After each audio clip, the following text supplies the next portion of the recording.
and my jacket.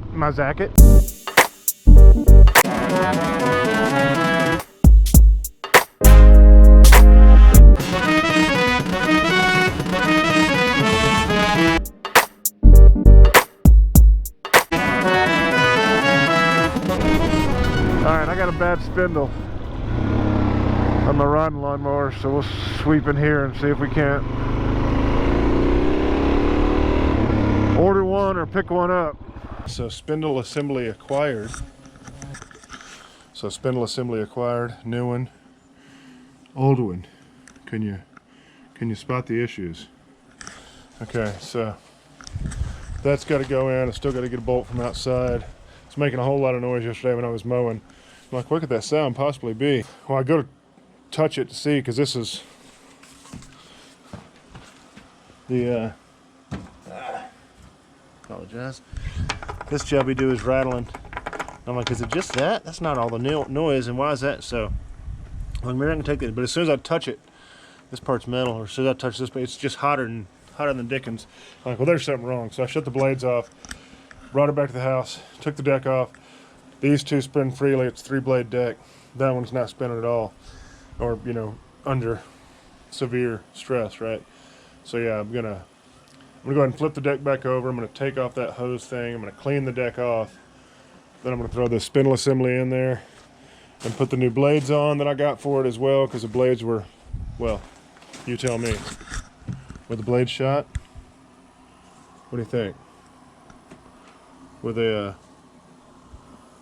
they shot yet? So $71 later, well, $150 later. Wait, this was 70 by itself. So yeah, like 160 bucks later with everything.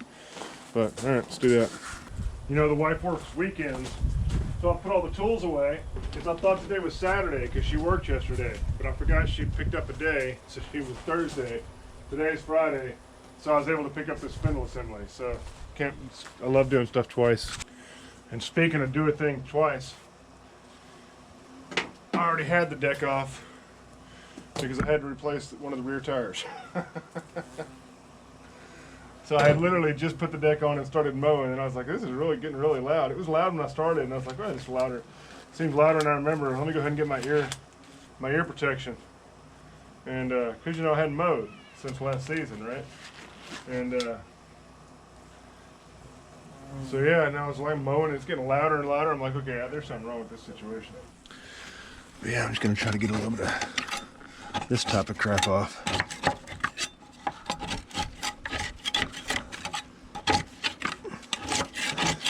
While I have it upside down, but yeah, you don't wanna see all that. That's no fun. I wonder if it's pre-greased. I should have asked.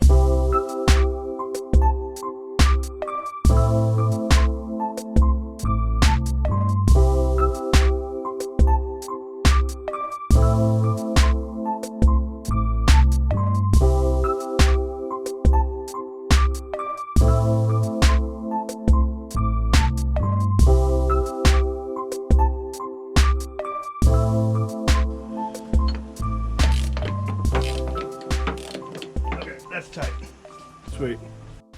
All good now, but that's never fun. And I actually found out one other spindle is bad, so I'll have to do all that again soon. Yay.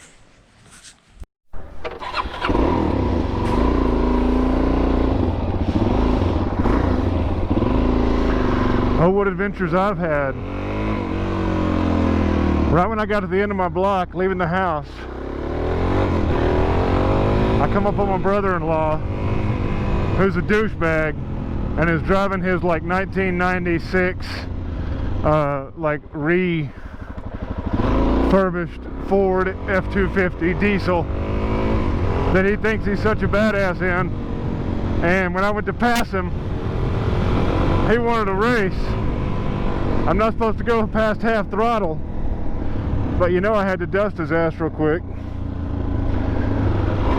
And once I got up to 85, he didn't want no more of it.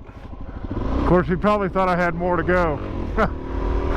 And I was about maxed out. But the reason I came here was to get some sealant, some waterproofing sealant for all my tent seams that I have up because it's supposed to rain in the morning.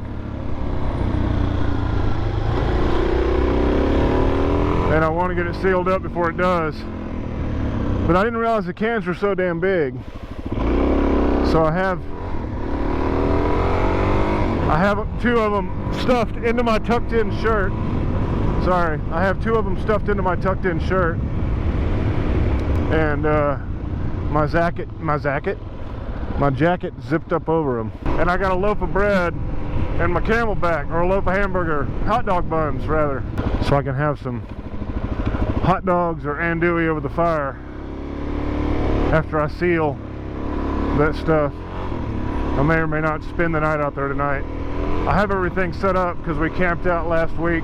I mean, not last week, earlier this week, one night. And we both slept like crap. So we came in and we literally slept the entire day. But you know what it is? I've been camping my whole life. I've only been camping on an air mattress one time besides this week. This was the second time.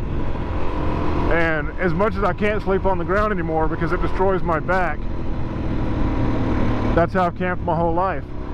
Well, for a short period of time when I was a kid, we slept on cots.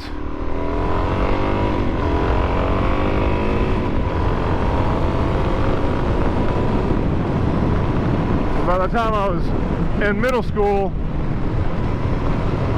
I was sleeping on the ground. And that's how I slept my whole life. Until last year. I have no pads on. I got like khaki slacks and my work boots and a t-shirt and a windbreaker and my gloves. I got my helmet, you know, obviously, and my goggles.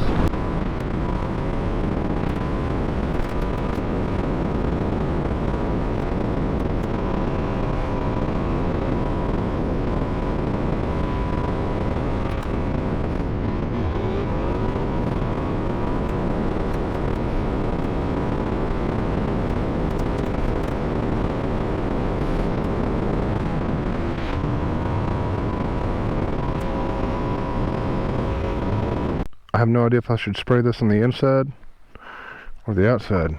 Hey Google, should I use silicone water guard on the inside or outside of my tent? These pictures should match. Bitch, I didn't ask for a picture. I asked a very simple question. Here is information from Wilderness Redefined.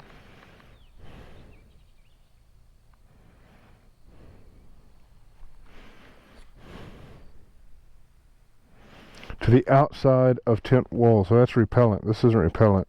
Silicone water guard on the inside or outside of my tent. Showing pictures that match. You're a dirty whore. A dirty, dirty whore. I bought a shelf for my storage unit. I bought another shelf. I'm not putting that one together today. That one's probably going to be 2 smaller shelves. You can split it into one big one as tall as this one or 2 smaller ones. Probably going to do 2 smaller ones along this wall. I gotta get some insurance, some off-site insurance coverage for all this stuff. Oh, I've been productive, but sometimes it's hard to get off your ass and do so. But I did, but I didn't show you. It's supposed to be 1,500 pound weight capacity per shelf, so I'm sure I'm well below that, so it should be no issue. I actually wish it was 1 tier taller. I couldn't find anything taller. That's probably best since I can't really anchor it in here. But yeah, a lot of wasted space way up there. Kind of sucks that they don't come with shelving. You know what I mean, Vern? But it is what it is. All right.